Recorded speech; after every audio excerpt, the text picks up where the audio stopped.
All right, James, you want to start recording if you haven't already? And then we'll get started here.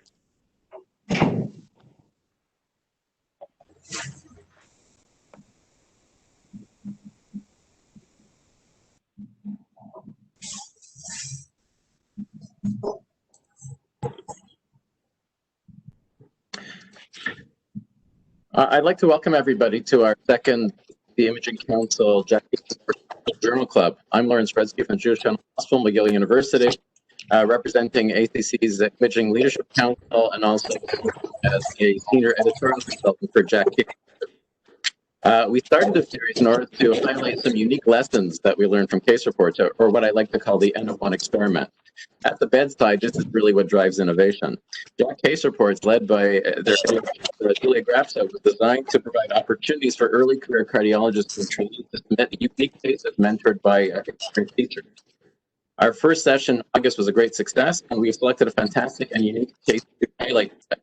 Didem Oguz, research fellow at Mayo Clinic, will begin with a case presentation of a case from Robert Wood Johnson's medical school. And then afterwards, we'll have a brief commentary by Maurice Enriquez Serrano, a true mitral valve master from Minneapolis Heart Institute. We have a great panel who will then engage in a question and answer session. We encourage you through the chat box to ask your questions.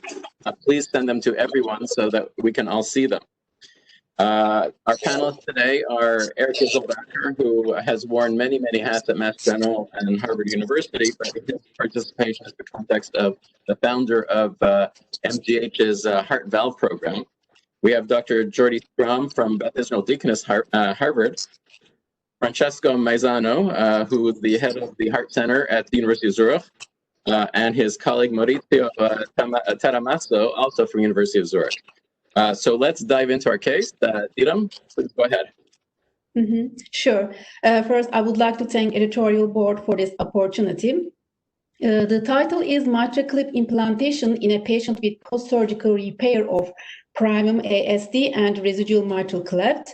First author is Dr. Russo, and the last author is Dr. Chen from Robert Wood Johnson Medical School, New Jersey. Next slide, please. This is a very interesting case in a perspective of transcatheter mitral valve repair. This was a case, 67 years old female with severe lung disease requiring home oxygen. She was referred for evaluation of progressive dyspnea. In her history, she underwent surgical repair of partial atrioventricular canal defect and attempted mitral valve repair for Cleft 40 years ago. In her transthoracic echocardiogram was showing severe MR and mild left ventricular dilatation with reduced ejection fraction of 40%. And in her transesophageal echocardiogram, also there was again severe MR with two regurgitant jets. One MR jet was central between A2, P2, and the other jet was through the residual anterior leaflet cleft laterally. Next slide, please. Through clefts and indentations are difficult to diagnose by 2D transesophageal echocardiogram, and 3D transesophageal echocardiogram plays a central role in the evaluation of these anatomies, especially when the MR mechanism is unclear. 3D is very helpful. So as you see in the 3D image, there's distorted anterior leaflet with A1, A2 cleft, and focal A2 thickening and focal A2P2 prolapse. Next slide, please. And on the right side, you can see the 3D colored Doppler. MR flow is also through the cleft. Next slide, please.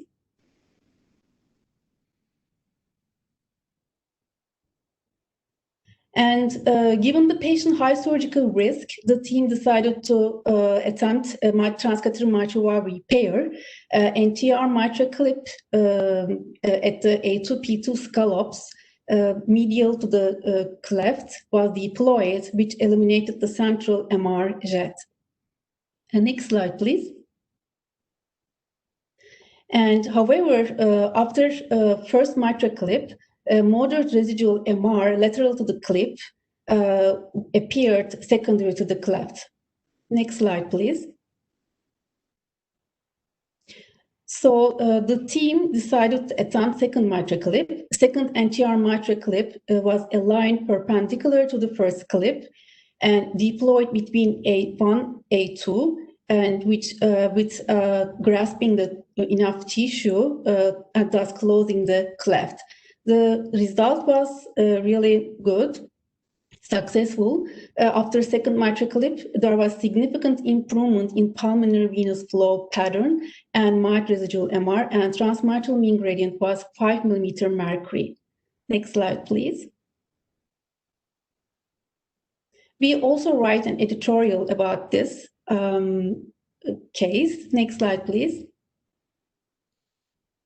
And 15% of the patients of the population is just is treated with MR, and 3D echocardiography is very important to evaluate the anatomy. And also cleft and or indentation are also challenging cases for edge-to-edge repair. Maybe Dr. Sarano would like to comment about the case.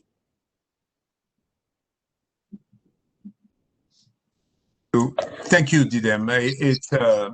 It is a very unusual case that was published in that the cause of the MR is very unusual, is the cleft, and there are points about the diagnosis of these patients. And the other very unusual point is the way the clip was used to treat that residual MR in those patients. So we have in the diagnosis of MR and in the treatment of MR that discussion to have.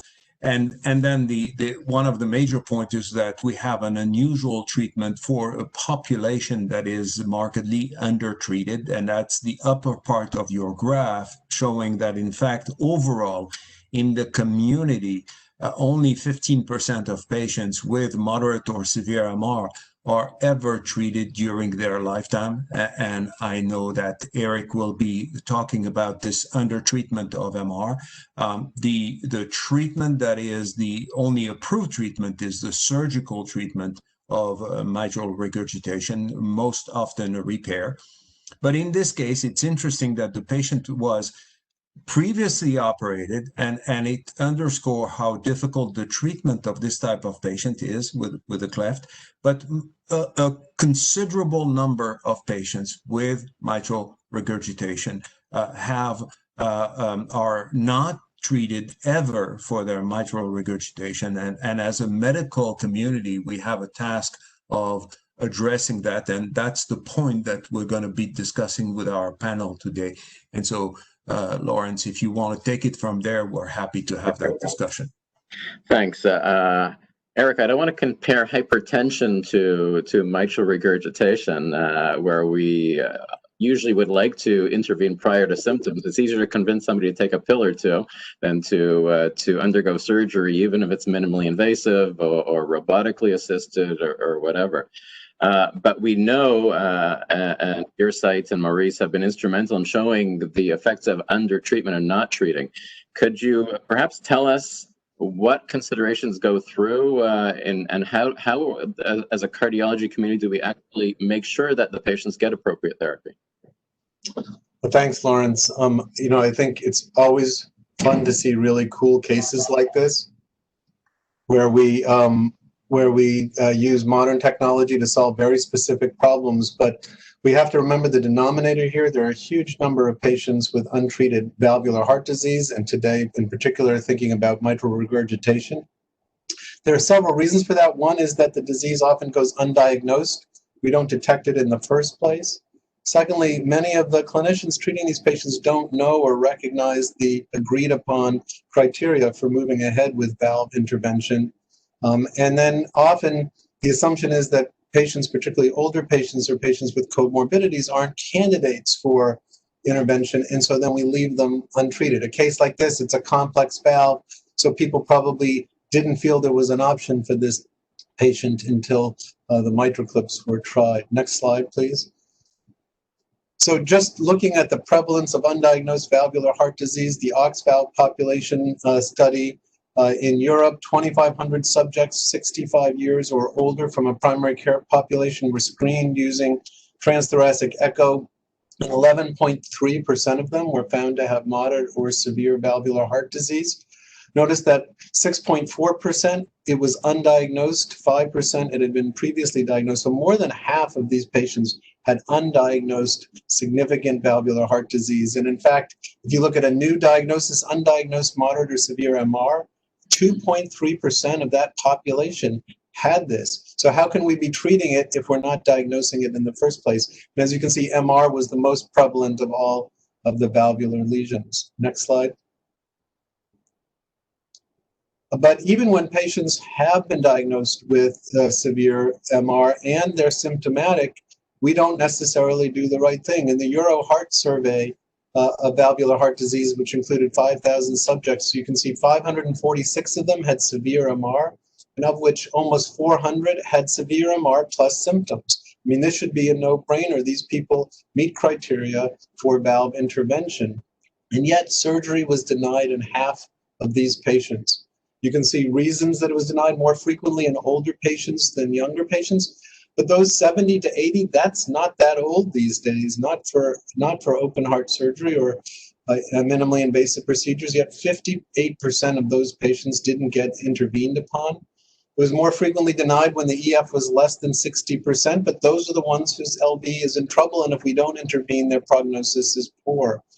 More frequently denied with degenerative versus ischemic MR. And most troubling here is the fact that resolution of symptoms with institution of medical therapy was considered a justification not to operate in half of the patients. But that is not correct. Once patients develop symptoms, even if you can treat them with diuretics and they improve symptomatically, they still need to go on to surgery. And withholding intervention because they feel better is wrong. We've got to explain that to the patients, and the clinicians need to understand that. Next slide. Now, often excessive surgical risk is what's cited. Fears about patients' age, frailties, comorbidity keeps people from moving patients on to a cardiac surgical evaluation. But this is data that the University of Michigan was gutsy enough to share with everybody. Their patients who had significant mitral regurgitation, 112 patients, only half of them were operated upon, and they looked at the operative risks of those who were operated versus unoperated. There was no difference between the two. So we can't be justifying the lack of operation based on the patient's surgical or perceived surgical risks. Next slide. So it's really important in the end to recognize that we've got to move these patients towards intervention. For people who are actually at high risk, transcatheter approaches are viable alternatives to intervene. One of the challenges here is people are more familiar with the standard surgical indications, but the criteria for transcatheter therapy can be difficult to understand. Many patients would have looked at a patient like this and thought that she wouldn't be a candidate for Microclip. So really, when there's any uncertainty regarding the appropriateness of intervention, is someone a candidate? What might they be a candidate for? It's best to refer them to a heart valve center of excellence, where you've got experts who can evaluate the severity of MR, the mechanism MR, what options are available to them, what's the LV size and function in the patient's overall clinical status. Make sure to institute guideline-directed medical therapy. And most importantly, in the modern era, is to consider all potential techniques. Certainly valve surgery with repair or replacement, but Microclip available widely today, but the Pascal is coming along. Transapical neocords may be an option, transcatheter annuloplasty, and more on protocol today, transcatheter mitral valve replacement. So I think with these new technologies on the horizon, it's all the more important that we identify these patients and refer them to centers of excellence. Thanks, Eric. Dr. Serrano, you've been front and center in the debate of what constitutes moderate mitral regurgitation and significant mitral regurgitation. Does moderate MR deserve treatment? Without going into like an entire hour on what moderate MR is. That's a very good point, because when somebody tells you moderate, you think it's not that bad, so I don't need to push the patient, I don't need to monitor that often. and more is accumulating to say that moderate MR is not globally benign, and that some patients, particularly when the MR is on the most severe side, the moderately severe, are at risk. We looked at that in the patients with mitral valve prolapse, degenerative mitral regurgitation, and something that is getting close to severe MR, the moderate with an effective regurgitant orifice between 0.3 and 0.4, not the criteria for severe now. These patients have a significant risk, and the clinical trials have to be done to say, okay, how much do we improve outcome by treating these patients early? But also we have to think when we see them with atrial fibrillation, even paroxysmal, maybe these people should be treated early, or when there is another abnormality associated with it, like a very large left atrium, maybe we should consider these patients for treatment, including surgery, before they develop other complication that would be an indication for surgery. So clearly our thinking is evolving in regard to the moderate MR, and when we look at long-term outcome, it is associated with some negative, with significant negative consequences. So we don't put that chart aside, come back in 5 years. We need to work in a active way in diagnosing this patient, in diagnosing the associated abnormality, and in considering treatment for these patients. Thanks. So I get it. I guess what it comes back to is what I say is always the answer in clinical medicine and in life is it depends. And perhaps one of the challenges is we're using an ERO. An ERO, if it's a grommet punched into the center of a leaflet, it's going to be reliable. But when you have a complex three-dimensional structure which has a slit like commissural closure line, an ERO in one plane isn't necessarily accurate. And so in echo, we kind of look at 3D. But when we're making decisions like this, moderate isn't always moderate. And so for Dr. Strom, when we're quantifying MR for an expensive treatment like Microclip or potentially a risky treatment, should we be relying on echo alone, or should we be looking at other modalities to make sure that what we're dealing with really is significant mitral regurgitation? Yeah, well, thank you. First of all, thank you so much for having me. Second of all, as is the answer to many of your questions, it depends, and this is debated. But generally, the question is really around what do you use as a gold standard for MR evaluation? In many cases, CMR is held up as the gold standard for echocardiography. But in the case of MR, it measures somewhat different things. The MR measures the degree. The MRI measures the MR over the course of the entire cardiac cycle, whereas the echocardiogram often measures the most severe portion of that mitral regurgitation. And so echo, in some studies, has been shown to potentially overestimate the severity of MR compared to cardiac MRI due to the differences in the techniques. And some of the seminal work on this has been done by Seth Uretsky. He has looked at the correlation of echo and cardiac MRI, and they only modestly agreed. But the correlation was in fact worse for those who were sent for surgery. If you looked at the degree of post-MR LV post-mitral valve replacement LV remodeling and MR severity by MR, there was a closer relationship between the MR severity by MRI and the ultimate LV remodeling than that of echo. So I can tell you that in our practice at Beth Israel, we routinely get cardiac MRIs on individuals with severe MR who are sent for surgical referral to be able to confirm the presence of severe MR prior to proceeding with surgery. But this is an ongoing and not a shut case. Yeah, so we look back at the old historical data showing that clearly is a prognostic implication when we look at regurgitant fraction and ERO with ERO better than regurgitant fraction. But I think as medicine progresses, we're always trying to do better. It's always interesting to get a surgical impression, and particularly you want to deal with surgeons, get the opinion of surgeons who are involved both in surgical and percutaneous or minimally invasive processes.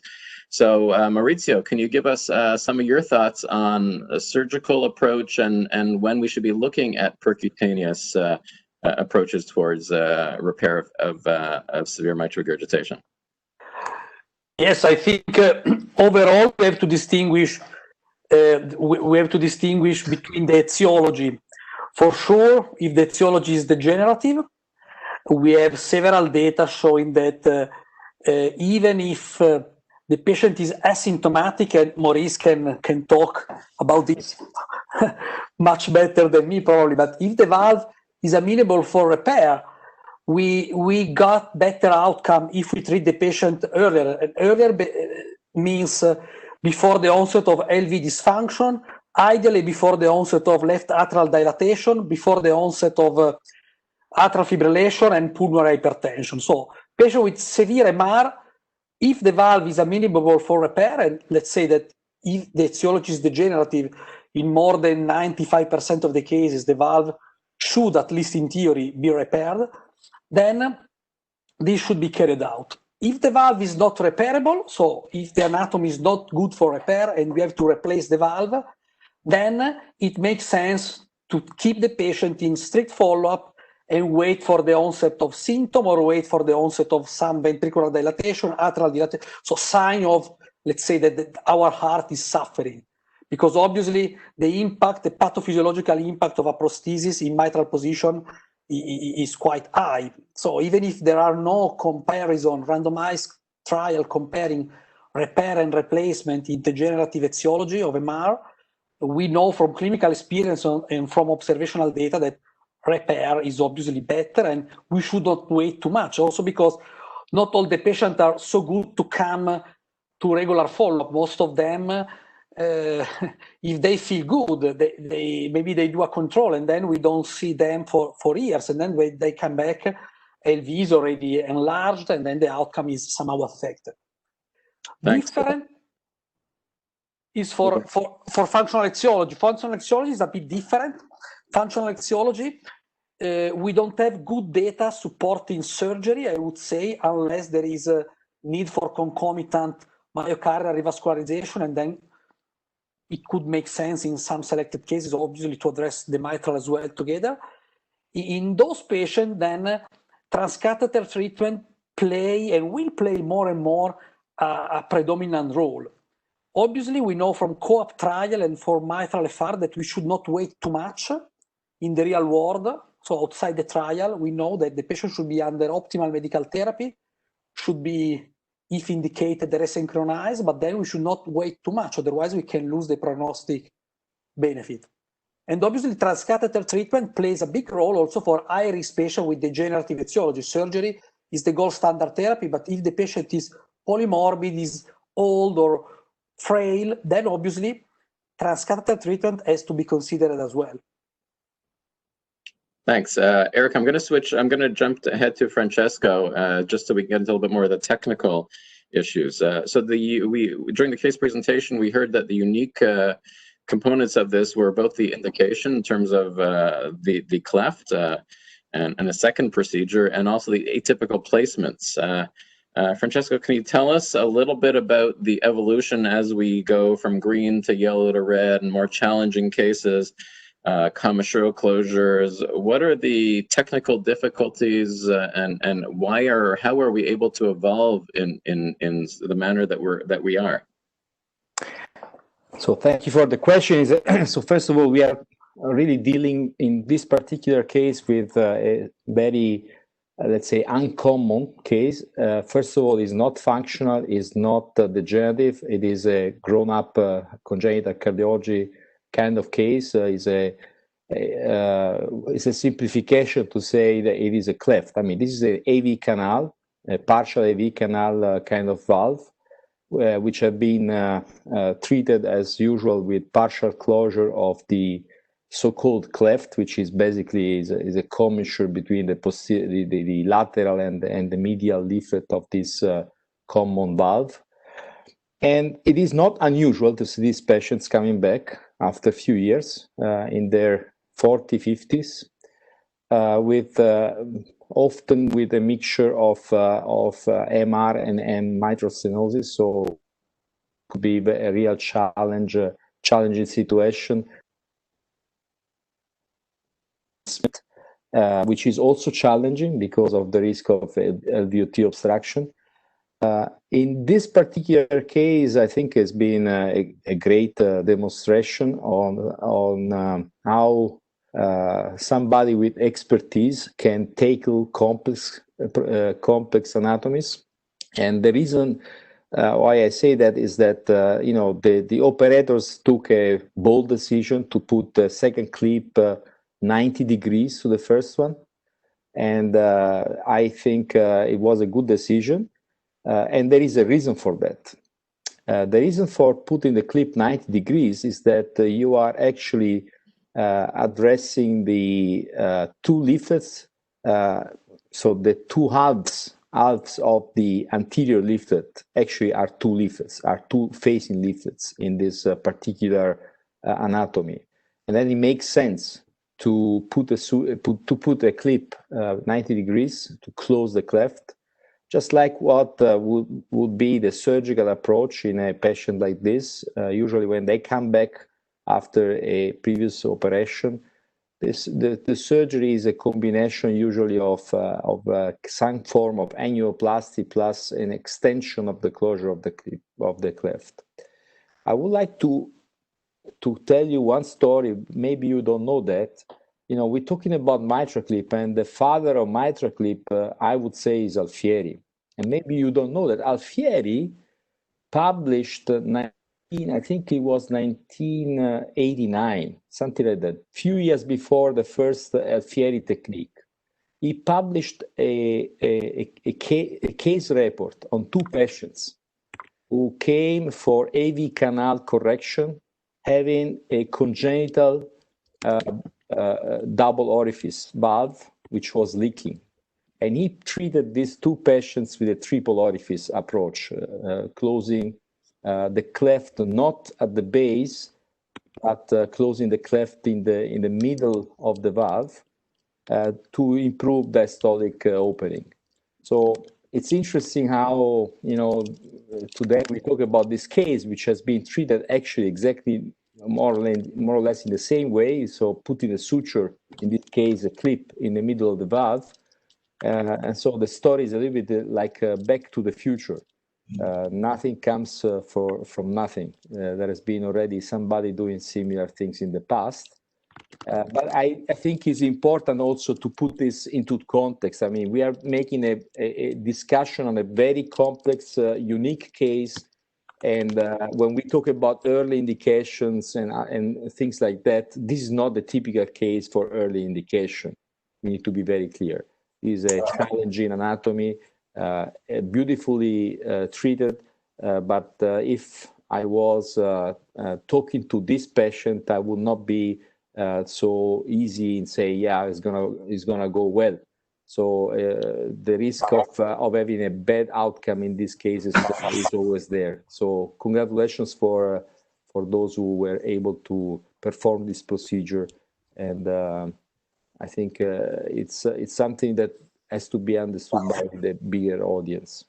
Okay, so we're going to go on to our last question for Jordi. Seeing as how this is an imaging session with aimed towards early career people, from a learner's perspective, how do you train to guide Microclips? Is there a learning curve? What's the model? How many should you do in order to be effective?